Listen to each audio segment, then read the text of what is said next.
Am I making the right decision? Am I on the right path? What if it doesn't work out? These are the types of questions that often ruminate through our minds as we decide what our next steps are. Welcome to Normalize the Conversation. I'm your host, Francesca Reigeter, and today I'm joined by licensed clinical social worker and co-founder of K&B Therapy, Kaelly Arellano. In this episode, Kaelly shares her path from first-generation college student to entrepreneur, delving into the challenges and triumphs of opening her private practice. Discover the unseen struggles behind the scenes, from managing anxieties to balancing confidence with moments of doubt.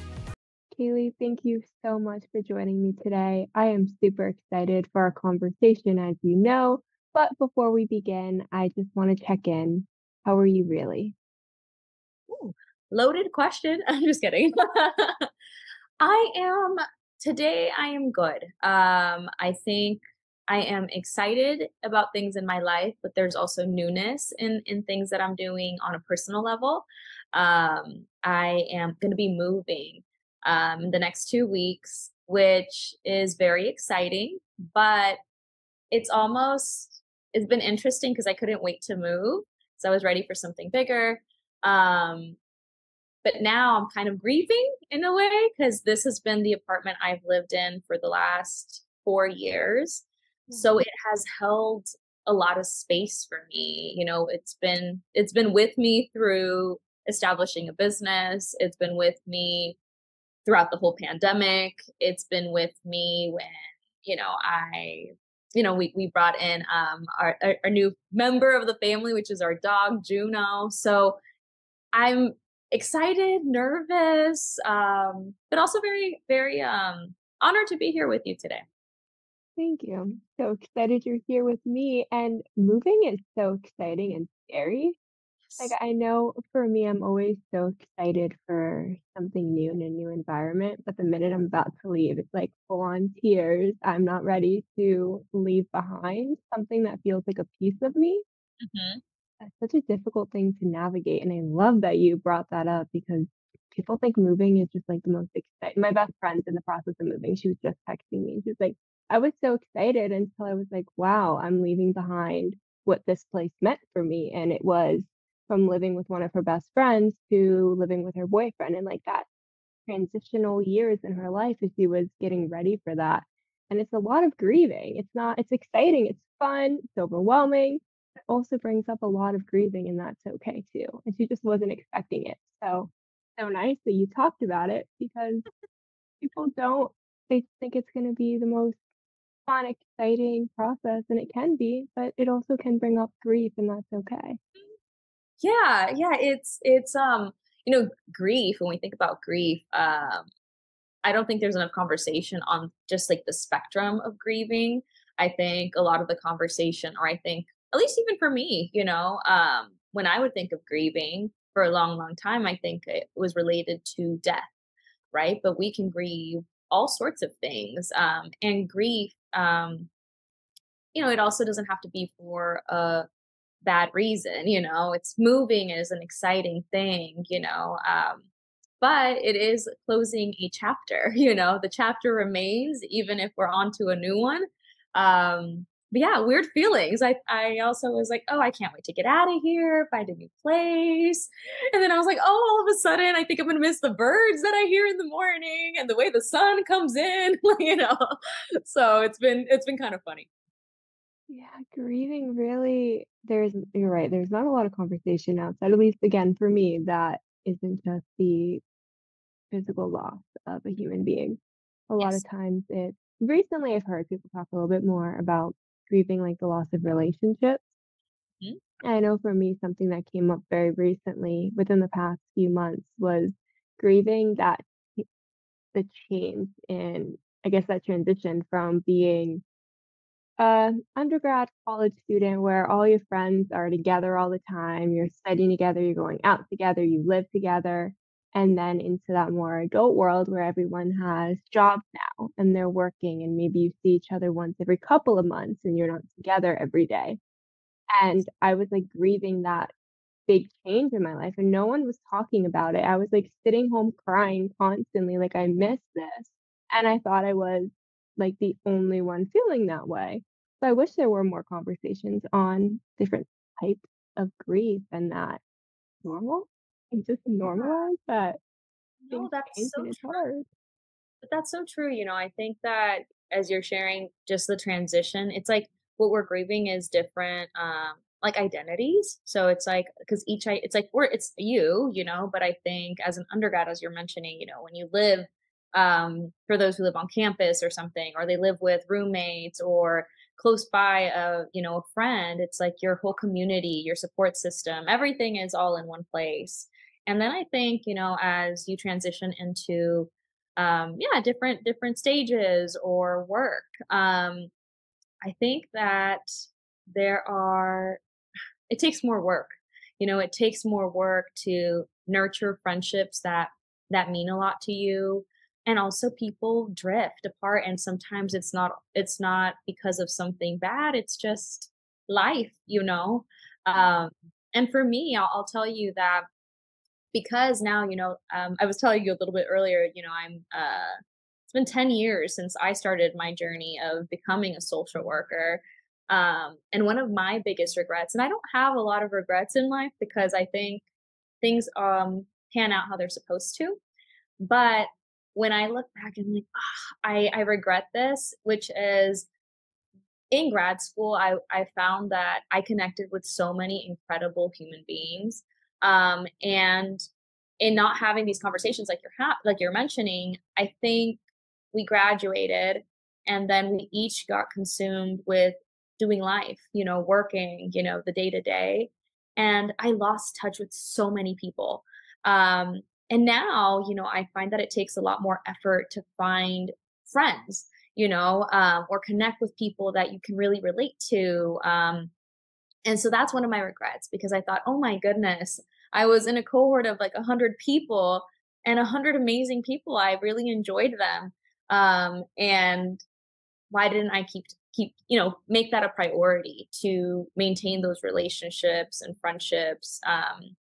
So yeah, I it's hard. wish these were conversations that people were having with us while we're in school. And I know that one of my biggest fears is, I guess, seeing it with the transition from me and my friends from earlier in life and then going into grad school and graduating one day, hopefully, is, managing that shift in suddenly my life isn't half of the day in school and in class, learning and being all together. Now we have different responsibilities and we might not be sitting in classrooms right next to each other. We could be in different cities, different states, and being able to manage that change in responsibility as well as those friendships, that social life, how you balance all of these different things. And then I guess also juggling that career path of what I want my future to look like because you're kind of figuring that out, figuring out how to maintain some sort of norm in your social life and then also figure out how to just get started and make some kind of balance. It's like a Yeah, you're right. It is a lot, and maybe that those are conversations that while in school could be had. Because again, I think it's a life transition, and these like losing sight of like these friendships, I think, can impact the transition. And so I wonder, yeah, I wonder if there could be more conversation in school, not just about theory or intervention or ways to address, a client, but also about, I don't know, it's kind of where like personal and professional meet, if you on a personal level maintain these friendships, like look around, or look around the screen, right? Depending on whether people are doing, in person or virtual schooling, right? Like look around. Um, who do you want to be intentional and continuing to connect with? These interventions and these theories will apply eventually. But what about right now and in the process? So life skills. We need I more of those. we have to take a career development course. I think I'm taking that in the fall, and that's so important. So glad that they are going to sit there and help us kind of figure out our path. Yeah. However, I hope that they do a little bit on just staying connected with people and balancing outside of just a career because of course our careers are important, but so is being able to balance and walk that line of having friendships, having colleagues that we can refer out to, right? That's also important. We should be learning how to distinguish that a little bit within our peers in our classes now. I Mhm. hope that we do get those conversations because right now you're kind of forced in a group projects with people who don't do it on time or make your life very difficult. And then your perception of other students is, oh my goodness, do I have to ever talk to them again? They're making my life so difficult. So I hope that there's more stuff that brings us together instead of just I feel I'm so frustrated when someone isn't. I'm a very much like I get things done so early. I will have assignments done like a month before they're due. And then when you're in a group project, it's always the student who does it like the day of, the morning of, they're doing their part. Not for me. Oh Hopefully my there's something that I was thinking, I'm like, "Oh my goodness, a group project." When was the last time I did one of those? But I guess, like, you do things once you start working collaboratively, but it's different, and like you said, I think it's not like we're getting graded on it necessarily, but for you, you are, but that's funny. I feel like I hadn't thought about a group project in a while. I'm currently thinking about it because we have one this semester. And it's always, like, the first day of class too. I'm still going off on a tangent, but it's the first day of class when you don't really know anybody or you haven't, like, had a conversation yet enough to see their personalities, where she's like, "Just pick 3 people and be in a group together." And Yeah, your random. entire grade is dependent on guessing who is going to be productive. Oh my gosh, that's funny. I mean, I think, that's very real, and I think that I guess, we're talking about life skills and it's like these group projects can be annoying when or overwhelming and frustrating when we don't work in the same way, but I guess other life skills that I guess it is making us forcing us to do is how do we communicate this? How do we set expectations? What if we have different expectations? Um, yeah, how do we navigate um yeah, these conversations that can be uncomfortable. And I guess maybe that's the life skill we get in it. It's an important life skill, it is. Is it You're like, but do I I do not like appreciate it. it? Yeah. Please don't sign me up for this anymore. Life skill I don't wanna learn when my grade is dependent on it. I'd like to learn it when my grade where the idea of failing is not, like, hanging over my head. That would be great. Oh my goodness. But, going back to our initial conversation topic that we're gonna talk about today is your journey from being a student to then being a licensed clinical social worker to now an entrepreneur. Can you tell us more about your story? Yeah. Well, student to licensed clinical social worker to entrepreneur. Okay. I mean, I think my journey as a student, so I'm the first in my family to attend college, receive higher education, and it's something I'm so proud of. And also, I think I always want to make it a point to talk about the the good and the difficult in my journey as a student because I don't know. I think that we often talk way too much about just the success of it all. Like I'd love to skip to being an entrepreneur, but like the part of being a student and becoming a licensed clinical social worker it is is major in how I show up as an entrepreneur, right? Or the successes of life, right? And so I think my journey as a student, so I at 18 years old, I left my home. I am the eldest daughter of two. My parents are immigrants. They are Mexican, and I am Mexican American. And it was this journey for me of my whole life. My parents would tell me, Mija, you have to go and receive your education. Like that was always in my mind, and that was always something that was discussed.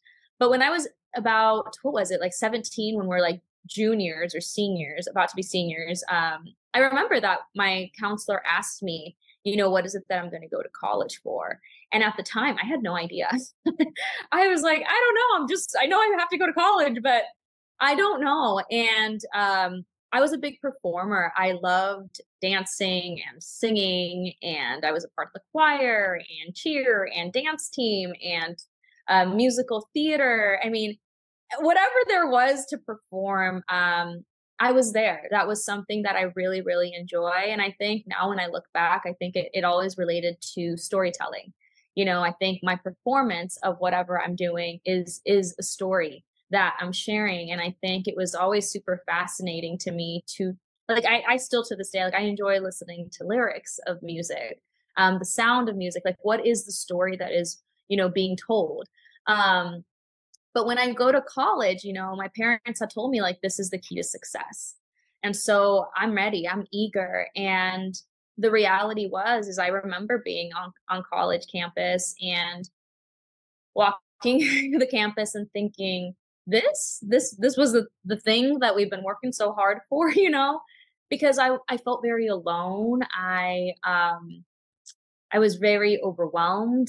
And, of course, I would get calls from my parents like, Mija, how's it going? And I would always say that it was going well. And I think that for me, that came from a place, not because I couldn't tell them, because I knew I could, but it came from a place of how am I going to complain when, my heart is sitting at an AC classroom and like my dad's working out in the sun? Or how am I going to complain about feeling like I don't belong when I know like all the work that it took for my mom through her broken English to do the things that she accomplished. And so at the time it felt like I need to just hold it together. How am I going to not be grateful for all this? But I went like that for about 2 years, where it was just hard, but I wouldn't really talk about it. And I would go back and forth. I went to UC Irvine, and home for me was about 2 hours away. My hometown is Palm Springs, and so I'd go visit home a lot. So it was really difficult to navigate the student life and being involved with my family, and how much is the right amount. And I want to go and be there for birthdays, but then also that means I don't connect with peers. And then when I would stay and connect with peers, and I would feel guilty about missing out on other things. So it was like this tug of war all the time. But I think 2 years into it, then I found a mentor, and that changed things for me. Finding a mentor for me changed everything, because I felt very seen. I felt encouraged, and this person wanted to know not about you know just the things that I wanted to accomplish, but my story. And I've recently been reflecting on this. I talked about this maybe like 2 months ago, because I had never shared that story. And I was going to the UC Irvine Counseling Center to uh, interview to become a student life coach. So even though I was over here struggling internally, I wanted to be a student life coach to support other students in adapting to college. I mean, it's just hilarious when I look back. I'm like, I was trying to help people with things I didn't even know what I was doing, but that's also just what it is as clinicians, even now. There are certain things that we help our clients with, and we're like, yes, this sounds amazing. Then you shut it off and you're like, oh, wait, I'm not doing that. What's going on? Or I haven't gotten that together either. But in that interview, what was really powerful for me was I was ready to answer all of the interview questions. What are my strengths? What are my hopes? What's my experience, which at the time I didn't have much. I was just eager, and the question that counselor asked me was, who inspires you? And to me, it was one of those moments that I remember being in her couch and my eyes swelled up, and I talked about my mom, and I talked about my dad, and I talked about this journey in it's almost like I said, I am struggling myself. But I want to figure out how to help others. And I think that will also help me. But what was really powerful was just, it's almost like her question took me home. It took me to what anchors me. And I think after that, I began to really learn the power of our story is so important throughout our journey. I think for 2 years, I wasn't connected to that. I think I was just trying to survive it all. And get good grades and figure out like this college life situation. How am I a sister? How am I a daughter? How am I a friend? Like, how do I do all of this? And from there, I think it really grounded me to remember my story, to remember the people that inspired me and why did I get started to begin with. And so I guess when you fast forward, like student life for me then got better. It got better. I connected with other um, students who were a part of the program, doing something that we all connected with. And then I went to UCLA for my master's in social welfare. And at that time, I think, again, I feel like I've been guessing my whole life. Like, let's just see how this goes kind of thing. But I was a more confident person, even though there was so much I didn't know. And being the first or doing something for the first time is so overwhelming. But I think because I was more connected to my story, I didn't feel like I had to be a certain way. I felt like I owned who I was, and I was very curious to understand other folks and their stories and how do we relate? How are we different? How can we connect through the differences, through the similarities, I think it challenged me, grad school, but I was in a much better headspace and feeling a lot more empowered as a student. Um, and then the journey to licensure, I mean, the journey to licensure, I have experience in medical social work. I did internship at a hospital doing inpatient work, which was fascinating. It was so fast paced. And then after that, I went and worked at a community mental health agency, which was very different, but I wanted to do that because I wanted the experience of having long term clients.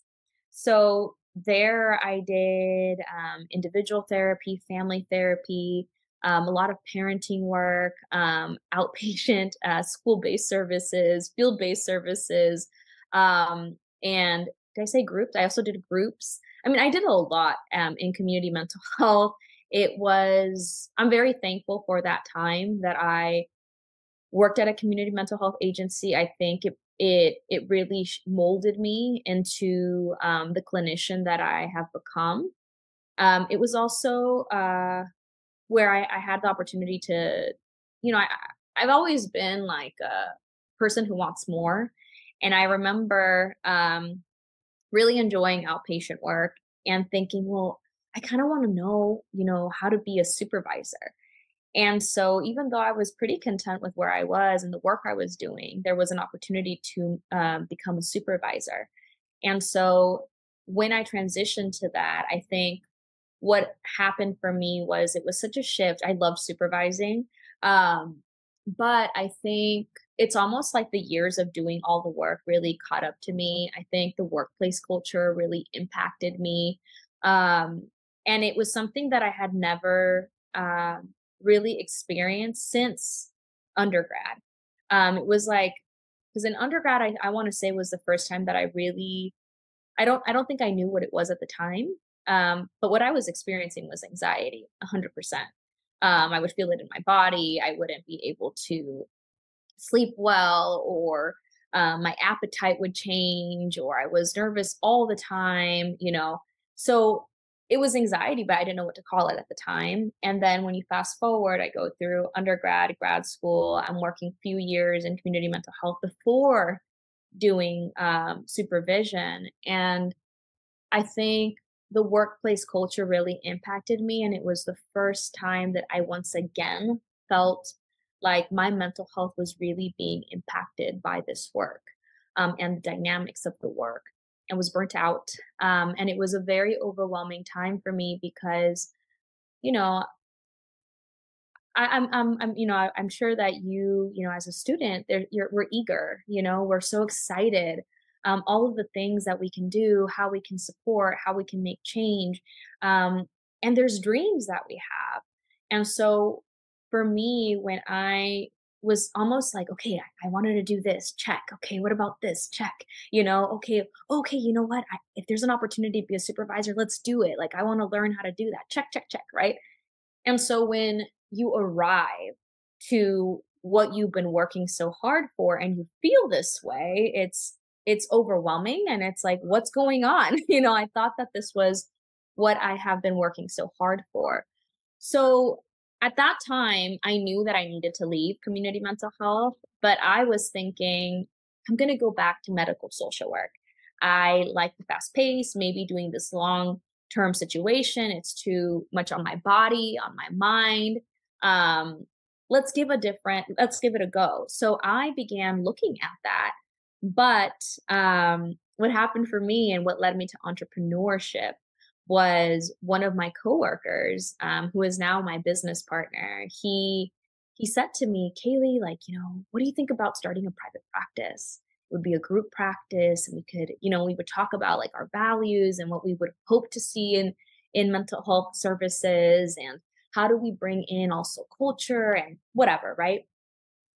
And I was stunned when he asked that, because at the time I was still in my 20s, and I thought, who am I to do this? I always imagined that, a private practice owner is going to be like, I don't know, an older person. I thought I'm going to be doing this when I'm almost about to retire, or when I'm like retired but working here and there. Like, that's what I imagined. And so entrepreneurship in 2020, we quit our jobs, full on, like we had nothing else to bet on except ourselves and this business, which was exhilarating, scary, but we did it. And I feel so honored and excited. And I think sometimes I don't think about the journey that much, because again, we get into like, okay, and what's for today? Okay, I'm gonna do this, I'm gonna do this, right? And when I look back, it's like it took a lot of courage to do that, to do what we did, to leave our jobs, no backup plan. The backup plan is us, and trying to sort this out. There is no hiding. Like, we can't hide anywhere. We have to just figure it out. And so we've been in business for almost 4 years. It'll be 4 years in September. And it has been a whirlwind, so much growth, exciting things. There's also been ebb, like, just like, okay, hold on, what are we doing? How do we do this? So much not knowing and sitting in the not knowing before it's like, okay, and how do we figure this out? Um, it's expanded me a lot. And I think when you go back to kind of identities, the transitions in identity, I think really embracing an entrepreneur identity was also one of the biggest hurdles for me, because I think I always, we're students, and then we're like, okay, and then the next label is I'm a clinician, and then I'm a licensed clinical social worker. And so it's like we can embrace all of these, but I think entrepreneurship was hard for me, because I think talking money is hard. Um, Business is not something we're taught in school. And it's taken me time, but I think at this point in 4 years in, I think I embrace being an entrepreneur. I embrace being a licensed clinical social worker, being a daughter, being a wife, being a sister, that all of these roles are a part of me, and it impacts everything. But I know I went on and on forever, so I'll let you ask away. I love hearing your story because, first of all, it's so easy to look at someone and think, "Oh, they just got there," right? And Mm, you see the success in that moment and you forget how much work, or you don't forget, you just don't realize how much work it took to get there. And hearing from you starting in undergrad and not knowing what you wanted to do is so powerful, because that's so I thought I knew what I wanted to do. I got a bachelor's and a master's in something, and I was like, "Stop, I want to do." And you have to know what you wanna do at 14 years old, freshman year of high school when they ask you. You don't need to know it at 18, 19 years old completely. You can figure it out as you go. And I love how you said, been working so hard and you get here and it's like, "This is it." It's not always gonna be exactly what we pictured it to be, and that's okay, but hopefully there's things that we can do to take that next step toward finding what we're looking for. And like you said, that culture wasn't really great, and it was bringing up a lot of anxiety, and making that step towards something that for entrepreneurship, which became so important for you and so amazing. So to see that it wasn't just this straight journey of constant success and excitement, that it was a lot of anxieties, a lot of back and forth and figuring it out, just so helpful for me as someone in school trying to figure it out. Doesn't have to be the straightforward path, and you're not falling off the path and wrong for not having it all figured out. I think that, the journey of life is almost just trying to find courage day after day. And courage can look different for every single person. I think, courage for some folks, depending on where they're at in their journey, can look like I want to have the courage to get out of bed today, period. And that is courageous in and of itself. I think for others, it's, I want to be courageous and start a business today, but I think all of it requires courage. And courage to me is a it's fears there. It's like, courage is when you're scared and you do something and you figure it out. But yes, the journey is not just a straight shot. It is also even now and as an entrepreneur and like I said, there's so much gratitude for um what I have and what we've been able to work towards. But that doesn't mean that day to day there isn't hardship. And again, it's a dance, I think, also for us as clinicians on like, what do we share? What do we not share? What if it's something I'm still in it's like, I never want to be the person who only shares successes, but also it can sometimes be difficult to share the hard, not because I want to hide it, but because I'm still in process. I'm still processing it myself. Like, wait, do I share this so that others can feel connected to this? And also, wait, am I ready to? Because I'm still deep in it, And so it's a dance. And I think that that has been something that with entrepreneurship, um, has been an ongoing learning process because when I transitioned from working for a company to then creating our company, one of the hardest parts wasn't actually starting the business. It was again, the mindset, the identity of, oh, like clients aren't just going to show up now. I don't just show up to my desk and like, okay, what clients, what caseload? Oh my gosh, all these clients.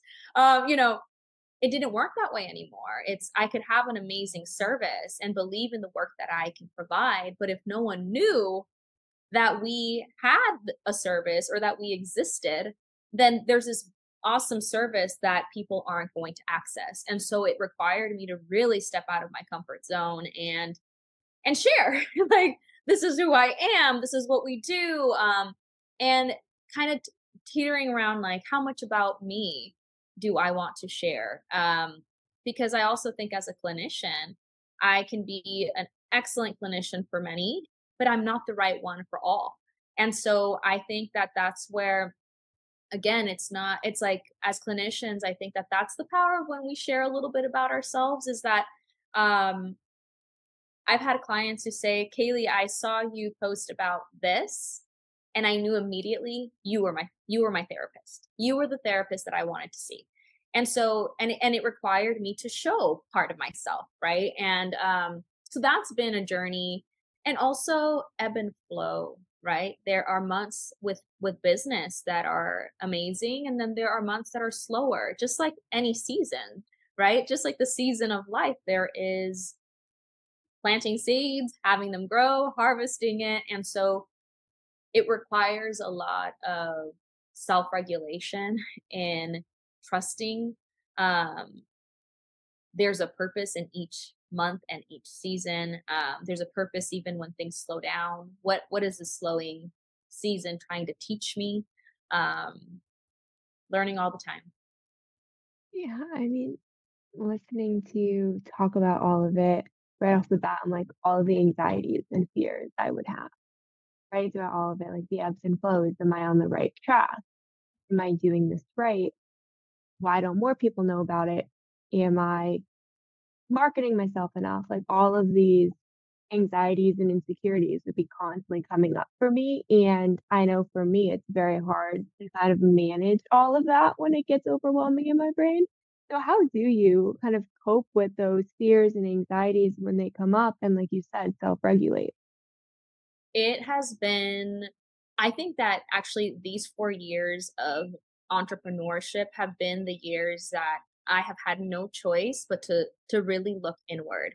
I think prior to that, I would say grad school, because in grad school, there's all sorts of essays and readings and things that you have to do, and it's like, "Why do I have to do this reflection piece?" Like, come on, but I think there's a purpose for it now that I look at it. But in the moment, I thought, oh God, like I have to just respond to this person. Like, who cares?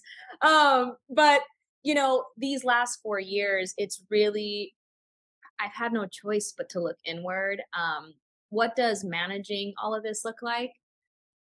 It depends on the day, it depends on the week and the month, right? I think management for me in these last 4 years, at times it's looked like feeling like I'm drowning and not doing a thing about it.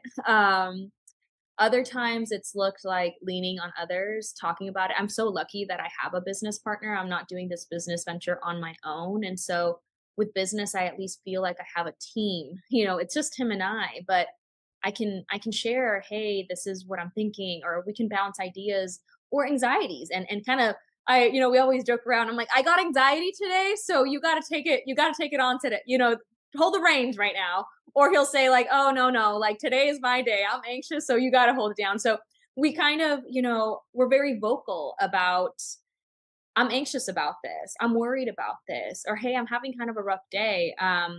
We are the workplace culture, right? And so we have established something that we allow ourselves to be honest about how we're doing on a personal level. Like just yesterday, um, we logged into our meeting that we have every week. He's like, "How are you?" And I'm like, "Not great. I'm just exhausted. I'm tired. And I just went on and on. I was like, "But anyway, let's get back to work." So there's been seasons of leaning on others, therapy.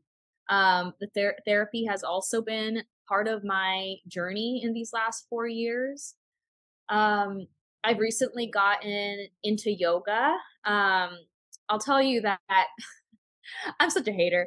I think that years ago, I tried out yoga, and again, it's very funny, like when you begin to make yourself slow down. I went to a yoga class and I was like, oh no, this is not for me, because I remember that it was like, when are we getting out of this position? Like, oh my God, next one already? And I was so irritated during the whole process of yoga. So forget it. I was like, no, yoga's not for me. But this year, what I began to notice is I can manage my mind, but what was more difficult was managing the body. So sometimes, even though we can say all of the right things or the helpful things, the body doesn't always listen. It's like, yeah, yeah, but I'm still anxious. So I gave it a go again. I went back to a yoga class, and I have really, really enjoyed it. I go to yoga classes that are restorative yoga, which is, really, it's really more focused on the breath and stretching the body, sitting in the positions. And I have found that to be really helpful in just the monitoring of self, because there are days when I go to yoga and I'm like, yes, this is amazing. And then there are days where my brain will do what I described. I'm like, how much longer? How many more breaths in this position? And to me, before, right, when I first did yoga, I would judge it.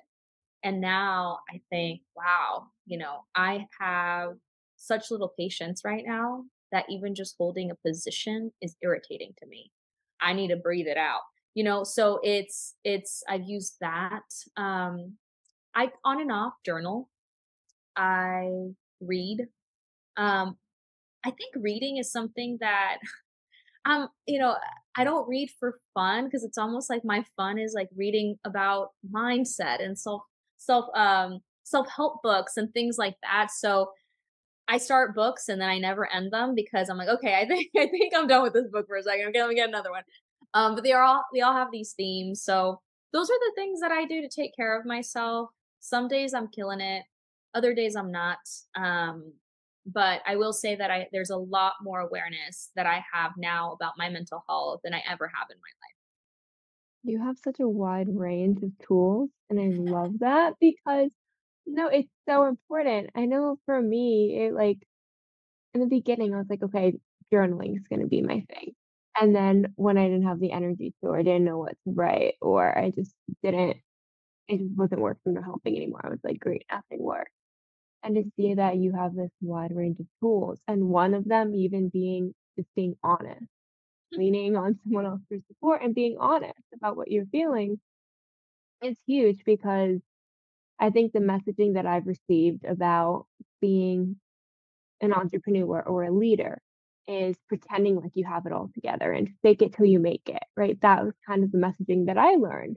And I would have totally gone into life thinking, just put on that smile, pretend everything's fine, and it will be fine. As long as other people think you're fine. And with one of your tools just being like being honest and saying, I'm having these anxieties today, I'm worried about this is huge because it is that self-awareness and that'll not just the self-awareness, but comfort and vulnerability to be able to express it to someone else and collaborate and work on it together. See group projects, collaborating, being able to kind of communicate and work through it together instead of feeling like the weight of the world is on your shoulders alone. And you just have to smile and pretend like it's fine. Yeah, I think fake it till you make it. I mean, I've heard that one too, and I guess it's like I'm of the framework of like take what you need and leave what you leave doesn't, serve you in that way, fake it till you make it. To me, um I think what's complicated about that is like the fake part. But I would say it's like be courageous until you make it, till you do it, till you like, because I think courage, like I think the fake and courage is kind of like, I don't know what I'm doing, but I'm gonna go do it anyway. So I guess I'm faking it. Versus like repress what's really happening, and just do it, I'll tell you, it was 2 months ago, more or less, we went and did this presentation in Napa, and it was the first in-person uh, speaking engagement that we've done. So we do a lot of like workshops and speaking engagements for organizations and things like that. But it was the first one that we did in person, right? Because since we started our practice, I mean, we got into our practice and a few it's like we started the process of establishing our corporation, and then the world shut down, and so we did our practice for years just like this, right? So anyway, we go do this speaking engagement in person, and I don't know what it was, but I mean, I'm always nervous to speak, I love it, but I'm always nervous. But this was one of those times where it felt so beyond overwhelming. Where again, I couldn't regulate the body. Like deep breaths. I'm like, girl, you can do this. You practice this. We're good. Long story short, we began this presentation. It was on storytelling. And I'm telling my story, and at some point, I kid you not, I completely blank on what I had already said. And I'm on this stage, right, with Brandon, my business partner, and I look over at him and I'm like, and I out loud, there's like 100 people looking at me, at us, and I say, what was I saying? I completely lost my train of thought. And I'm like, what was the next thing that I usually say, Brandon? And and it was like there was like laughter, but not laughter of like, I'm laughing at you. It was almost like we've been there. It was almost like it happens kind of thing. And he was like, Kaelly, this is usually what you talk about. And I was like, yes, thank you. That's why I needed a partner here. And so then I continued, and it was such an incredible outcome. It's like so many people stayed behind and talked to us about not just what we discussed, but just even how we showed up, and so was I in some ways I couldn't fake it. I was so nervous, I was excited, but my nerves got to me, and at some point I didn't even know what I was saying, and I had to ask a partner out loud. And so I don't know, it's like fake it till you make it, take what you leave from it. I mean, take what you want, leave what you don't. But yeah, that's what we're doing here. Every day. I love that because it's just being honest. Like, I don't, I lost my train of thought or I'm overwhelmed. It doesn't have to be, I'm perfect all the time. It needs to be perfect all the time. And I know that that's the messaging that my friends and I are learning to overcome. We were just going through finals for the spring semester like a week ago, and we were like, we have to be perfect. We have to be perfect. And we have to know everything. And it's like, realistically, you're not going to remember every single definition that you were taught this semester and know exactly how to apply it when it's suddenly just put in front of you on the test. And it's okay. So learning that you don't have to be perfect all the time. You can figure it out as you go is something that the messaging we're learning to unwire. And hopefully, I'm the worst of all of us. So hopefully, we begin to work through that. And that's what I love so much about your story is the honesty through it all, that it doesn't have to be this straight shot perfect thing all the time. It's there's fear, there's anxieties, there's unknown. And all of that is part of what makes journey so amazing. Kaelly, you are absolutely incredible. As we are wrapping up, can you offer a piece of advice? I'm going to say to a grad student like me who's kind of figuring out where they are, what their next steps are, what piece of advice would you offer? Ooh, um, I guess there's two things. I think the first is, and I think I share this one just from my own personal story, is to get anchored in your story, to really remember the power of your story. I think that that can take us a really long way. And so again, it's like today's just a page of the whole story. And so um remembering that, anchoring yourself in the story. And then encourage mistakes, embrace mistakes. I too am still in recovery for being a perfectionist, only showing up when I think I am great at something and not showing up at all unless it's perfect. And I think that sometimes when we can do our best, but know that it's not the best yet, and see that we're going to be okay and make those mistakes, and in whatever, I mean, however you wanna take the word fail, just see yourself continue to push forward. I think for all grad students, it's you don't have to know it all. It's all right. Um, Even in sessions, if you don't know, you don't know. Let's figure this out together. You are in collaboration, always with somebody, whether that's in collaboration with myself, in collaboration with a client, it's okay to not know, and make those mistakes. Those mistakes guide you. I think I could have looked at, when I arrived to this position that I had been like, check, check, check, right? I could have arrived and just looked at that as a failure because in that moment it felt that way. How is it possible that I've been working so hard, going in student debt, and this is how I feel? In some ways, it felt like I failed because I'm not happy. I did the things, but I'm not happy. So what is this all for then? Um, but when I anchored again in my story, it gave me like, okay, let's redirect. It gave me purpose on, I don't know how to start a business, but if I look at my story, what is the type of service that I would have needed and how can I provide that to others? All right, let's go do it. And, so make those mistakes, embrace failure, and reach out to people. I love connecting with students. I have so many students. Majority of my clients are actually grad students, uh, helpers, like just in the helping field. I have a lot of Latina clients as well. So reach out to people. There's people that want to be of support too. You are absolutely incredible. Thank you so much for joining me. How can people learn more about you and connect? Yeah. How can they learn more about me? I'm on social media. You can find me at Kaelly Talks Therapy, or our business website, www.kandbtherapy.com. Thank you so much for listening to Normalize the Conversation. Don't forget to subscribe, rate, and review. This podcast is an initiative of Inspiring My Generation, focusing on normalizing the conversation, bringing education and awareness to the forefront, and amplifying global voices to spark change and hope.